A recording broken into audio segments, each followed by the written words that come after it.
Voltamos, meus amados irmãos, com as nossas aulas de VTB, primeira fase. Hoje é a segunda aula. Na primeira falamos sobre a introdução, quais são os limites, as disciplinas auxiliares da VTB. Falamos ao vivo de Laje, Minas, nosso Centro de Cultura Bíblica Bereshit, mantenedor da Faculdade Bereshit, Seminário Bereshit, Seminário Teológico Tabernáculo. Ministério Tabernáculo, uma organização religiosa que tem 50 anos e que mantém esse seminário aqui desde 1992. E a nossa aula é do curso básico, é a segunda aula de VTB, VTB 1. Hoje falaremos sobre o processo das cópias, como se fazia naquele tempo, como é que os escribas processavam e como é que era feito essa divulgação. Não havia papel, né? Qual eram os objetos, os meios onde se faziam essas coisas. Então, os escribas já existiam no Antigo Egito, né, lá do tempo dos egípcios. Eles eram chamados sesh e formados no ofício de escrita, trabalhavam normalmente para a corte. Né? Cada corte, você pega lá no livro de Crônicas, no livro de Reis, você vê escrito lá quem era o chanceler, quem era o escriba, quem era o vidente, quem eram os generais, quem eram os sacerdotes. Cada rei tem essa descrição. Principalmente nos 3 reis do Reino Unido, né? Saul, Davi e Salomão. Fulano de tal chanceler, fulano era escriba, fulano era vidente. Então no Egito havia também o escriba que ficava ali. Você pega um desenho daquela sala do trono antiga, você vê lá. Igual aquela no Senado Federal, no Congresso Nacional, tem os taquígrafos que ficavam ali escrevendo, fazendo os decretos, fazendo as legislações. Então eles eram muito conhecidos, eram muito bem tratados, né, como se fossem copeiros mores, eram pessoas de renome, e eles registravam a história e registravam os fatos. Era um homem de reputação, de grande influência, e a primeira vez que aparece o termo escriba na Bíblia está lá em Esdra. Né? Esdra era um escriba, e ele traça a genealogia dele todinho, mostrando que tinha muito a ver escribas com sacerdotes. Parece que nos primeiros tempos, os Kohanim, que eram sacerdotes, a tribo dos Coatitas, né? De Anrão, Izar, Hebrão e Uziel, que eram os filhos de Coate, os levitas, né? Gerson, Coate e Merari, eram deles que vinham os escribas. Né? E como era a maneira, então, como se escrevia naquele tempo? Que usavam-se as coisas, como se fazia, qual era o meio para se transmitir as coisas. Então nós temos os manuscritos, que era tudo feito à mão, tem 2 modelos. Manuscrito que fazia de maiúsculo, chamado unciais, e os manuscritos minúsculos, chamados de cursivos. Quando era tudo minúsculo, cursivo. E quando era maiúsculo, um texto só maiúsculo, chamado de unciais. Havia a primeira que usava era o papiro. Papiro é uma planta vegetal do Nilo, chamada de Cyperus, papyrus, do ano 2500 se falava em papiro ali no Egito. Extraía as folhas, né? Depois se secava aquilo ali no processo lá, e parecido com a produção de papel, né? Celulose, eucalipto, se faz papel, mas artesanalmente, manualmente. E daquele papiro se escrevia, ele fazia uma folha que se escrevia. Claro que você verifica que a fragilidade do papiro é muito maior do que a de um pergaminho, né?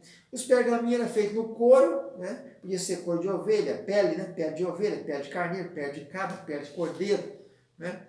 Quando era pele mais fina, era chamada velino, né? Um animal mais novo. E era com certeza mais fácil de preservar, né? Durava muito mais. A pena era feita com cálamo, né? E a tinta era a base de goma arábica, né? E se fazia as cópias então naquele tempo. Quando você juntava as várias folhas de um papiro num rolo e amarrava, dava o nome de códex.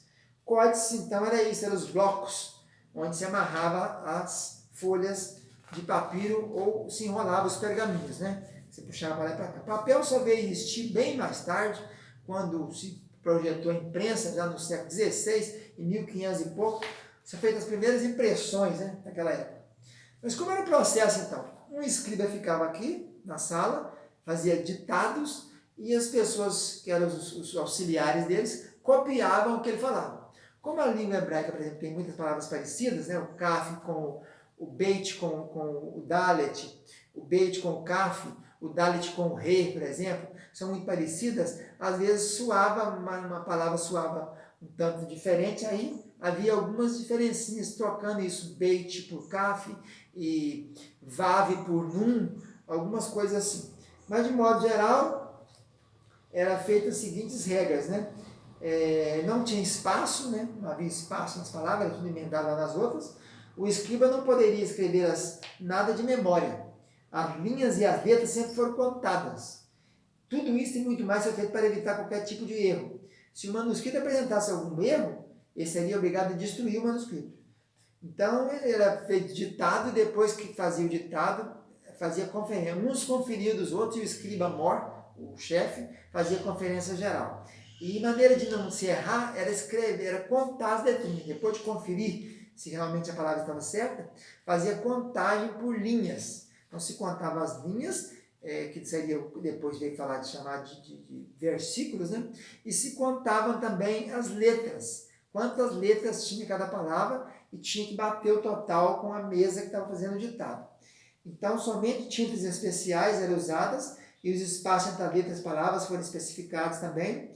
O escriba não poderia escrever nada de cabeça, tinha que copiar tudo muito bem copiado, né? Então, dessa primeira maneira aí, desse modus, é que se fazia naquele tempo antigo os manuscritos, e se produziam os textos, né? De maneira que não houvesse erro algum.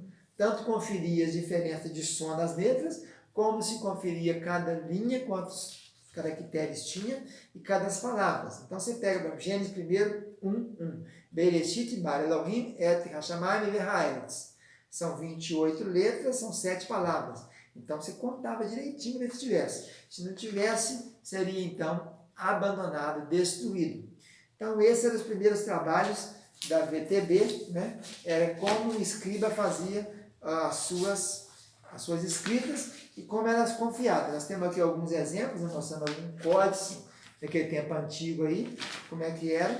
E nós vamos ficando por aqui então com a nossa segunda aula de VTB. Você que está aí nos ouvindo, nos acompanhando, se quiser fazer o curso Base de Teologia, basta se inscrever e requerer as provas de cada matéria, e assim você vai eliminando as matérias. Vamos ficando por aqui com a nossa aula número 2. Já voltamos com a terceira aula. Um abraço, fica na paz, tchau, tchau.